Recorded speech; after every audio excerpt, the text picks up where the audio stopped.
Voy a compartir ahora eh, la clase de hoy, que según el plan es la última de, de las clases, que luego de haber estudiado las grandes figuras a manera individual del comienzo del movimiento con las figuras de Juan el Bautista, de Jesús y de Pablo, yo quiero centrarme hoy específicamente en la iglesia de Jerusalén y, como dice el título, siguiendo el espíritu de mis presentaciones, ver si podemos establecer o identificar de alguna manera la conexión con ese movimiento, los esenios, no específicamente con la comunidad del Mar Muerto, sino con el movimiento esenio, que presentamos de manera general al comienzo de este curso intensivo. Y quiero en la primera parte tratar específicamente el tema de la iglesia de Jerusalén y el barrio esenio. Y ahora van a entender a qué apunto con esto. Y dentro de ese tema, el primer apartado es sobre la resurrección de Jesús y la experiencia de Pentecostés. La crucifixión de Jesús, me voy a poner ahora con el permiso de ustedes, el cronómetro. La crucifixión de Jesús en el madero no representó, por rara paradoja, el final del movimiento encabezado por el Nazareno.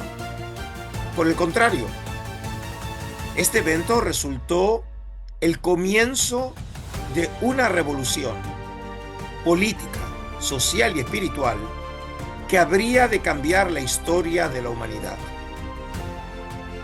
Según la tradición evangélica, en donde la historia y la leyenda piadosa se conjugan sin distinciones, la muerte del Galileo se vio seguida por su resurrección y una posterior serie de apariciones a los seguidores, sean de carácter privado, como lo tenemos en el caso de María Magdalena, de Simón, de Tomás, o colectivas, en Galilea o Judea, confirmando de esta manera a sus ojos su condición mesiánica de Cristo. Como es de suponer, no está obviamente en la capacidad de los historiadores confirmar o desaprobar la certitud histórica de esta creencia. Lo único que los estudiosos pueden establecer con certeza es que la creencia en la resurrección, sin tener antecedentes bíblicos claros y definitivos en este sentido, y aquí traigo el texto de Ezequiel, o hago referencia a Ezequiel 37, que es la visión de los huesos secos, en donde se hace una referencia precisamente a la resurrección, pero a tipo de metáfora, si se quiere decir, de la resurrección de Israel a nivel nacional y no de manera individual como premio al justo. Y luego tenemos Isaías 26, que a pesar de que formar parte de esa sección de Isaías entre los capítulos 1 y 39, que ascribimos los oráculos a el Isaías histórico, al primer Isaías, pero los biblistas afirman que entre los capítulos 24 a 27 es el Isaías apocalíptico, es decir, es un texto que no habría sido parte de los oráculos originales de Isaías y por lo tanto un material más tardío en donde sí parecería invocarse o aludirse a la posibilidad de resurrección. Es decir, sin antecedentes bíblicos claros, se había convertido esta creencia en la resurrección en una doctrina establecida desde mediados del siglo segundo en adelante. Y esto sí, el texto que claramente alude a la resurrección como, como un hecho es Daniel 12, en donde habla precisamente de la suerte que habrán de tener los justos después de la muerte, esos que habían sido perseguidos en las persecuciones de Antíoco Epífanes IV. Y luego tenemos en 2 Macabeos 7, esa historia sobre la madre que después en la tradición judía es conocida como Hannah y sus 7 hijos, en donde claramente se alude a esta creencia que probablemente habría aparecido en Israel y empieza a tomar fuerza como, digamos, como estrategia para solucionar el problema que se había eh, eh, eh, presentado ante los judíos. ¿Cómo explicar desde un punto de vista de la teología tradicional deuteronomista que los justos, que precisamente estaban dispuestos a defender la fe de Israel, terminaban siendo martirizados, eh, pagando con su vida precisamente esa fidelidad a la ley, mientras que los malvados precisamente seguían con vida?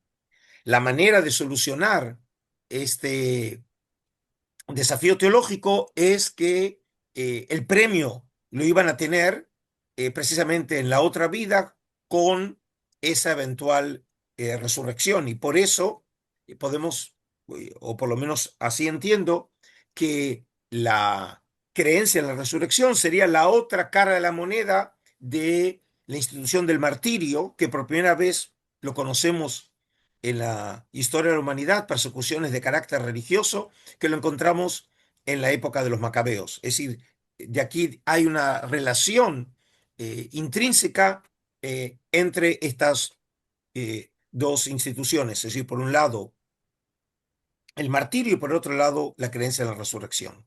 Entonces, la creencia en la resurrección y más específicamente la creencia en la resurrección de Jesús fue la piedra fundamental del cristianismo antiguo.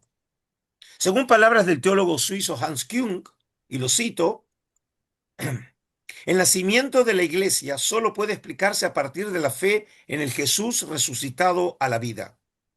La iglesia es la comunidad de los que han abrazado la causa de Cristo Jesús y la atestiguan como esperanza para todos los hombres. De acuerdo con la tradición presente en el libro de Hechos, después de que durante 40 días, y el número 40 es un número tipológico en las escrituras que significa mucho tiempo. De ahí, por ejemplo, los 40 días de Moisés, los 40 años de derrotero de Israel en el desierto de Sinaí, los 40 días de Elías, la tentación de Jesús, es el número 40, es un número tipológico. Jesús ya resucitado se les había aparecido a los apóstoles para hablarles sobre el reino de Dios, para luego desaparecer ascendiendo al cielo, y sus acólitos regresaron a Jerusalén. En Hechos 1, el texto reza así: entonces se volvieron a Jerusalén desde el monte llamado de los Olivos, que dista poco de Jerusalén, el espacio de un camino sabático. Y cuando llegaron, subieron a la estancia superior, donde vivían Pedro, Juan, Santiago y Andrés, Felipe y Tomás, Bartolomé y Mateo, Santiago de Alfeo, Simón el Celotes y Judas de Santiago. Todos ellos perseveraban en la oración con un mismo espíritu en compañía de algunas mujeres, de María, la madre de Jesús, y de sus hermanos. A pesar de que el texto mismo no da indicación alguna sobre la ubicación del lugar en donde vivían, según se extiende del texto, este sitio era el lugar de residencia y actividad de estos seguidores de Jesús en donde se dedicaban a la oración. A continuación, ese mismo lugar jugaría un papel central en la historia de la iglesia. Cuando en el día de Pentecostés se les reveló el Espíritu Santo a estos seguidores del Cristo, estableciéndose de esta manera los comienzos de la iglesia propiamente dicha. Y aquí tenemos este texto central en Hechos 2, ¿sí? Eh, en el marco eh, de esta pintura eterna de El Greco, de esta escena del Pentecostés. Hechos 2 dice así: al llegar el día de Pentecostés, estaban todos reunidos, es decir, el grupo apostólico mencionado en Hechos 1, 13, 14, en un mismo lugar. Y de repente vino del cielo un ruido como el de una ráfaga de viento impetuoso que llenó toda la casa en la que se encontraban. Es decir, es de suponer que se trata del mismo lugar mencionado en el capítulo anterior, en 1, versículo 13. Este momento fundacional de la iglesia, inspirado probablemente por las llamas de la teofanía de Yahvé en el monte Sinaí, como tenemos en Éxodo 19, podría ser la clave para buscar una respuesta a una de las preguntas centrales de esta serie, a saber, ¿habría habido alguna conexión entre esta iglesia Jerusalén naciente y el helenismo? A continuación exploraremos el componente espacial de este evento excepcional, con la esperanza de encontrar en el mismo alguna pista que nos permita elaborar una hipótesis de trabajo al respecto. Y entonces ahora, una vez que centramos ya el marco de discusión, quiero tratar precisamente este tema de la estancia superior y el barrio esenio, que ahora van a ver, dentro de poco va a entrar en escena. A pesar de que el término usado en Hechos 1:13 para referirse a la estancia superior, to huperon, en donde vivían los apóstoles y en la cual habrían recibido, según la opinión generalizada, el Espíritu Santo, es diferente al mencionado en Marcos. Ahí la palabra que aparece en Marcos 14:15 y Lucas, la palabra es anogeon, para referirse a la sala amplia en la planta alta donde se habría llevado la última cena. Se cree que ambos aposentos habrían sido uno y el mismo. El texto en Marcos 14, les recuerdo, dice así: el primer día de los ácimos, cuando se sacrificaba el cordero pascual, le dicen sus discípulos: ¿dónde quieres que vayamos a hacer los preparativos para que comas el cordero de Pascua? Entonces envía a 2 de sus discípulos y les dice: id a la ciudad, os saldrá al encuentro un hombre llevando un cántaro de agua.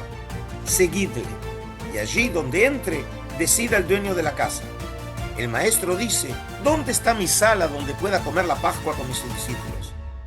Él os enseñará en el piso superior una sala grande, ya dispuesta y preparada. Haced allí los preparativos para nosotros. Los discípulos salieron, llegaron a la ciudad, lo encontraron tal como les había dicho y prepararon la Pascua. En caso de ser cierta esta suposición en cuanto a la identidad de ambas salas superiores, ¿dónde podría haber estado localizada la misma? Según una tradición muy antigua, esta sala alta en donde habrían ocurrido 2 de los eventos cruciales en los orígenes del cristianismo, a saber, la última cena y el descenso del Espíritu Santo, estaría ubicada en donde hoy se encuentra la iglesia del Santo Sion, en la ciudad vieja de Jerusalén, conocida con el nombre del cenáculo, o en latín, el conáculum. En la actual geografía, este sitio está ubicado fuera de la ciudad vieja de Jerusalén, cerca de la puerta de Sion.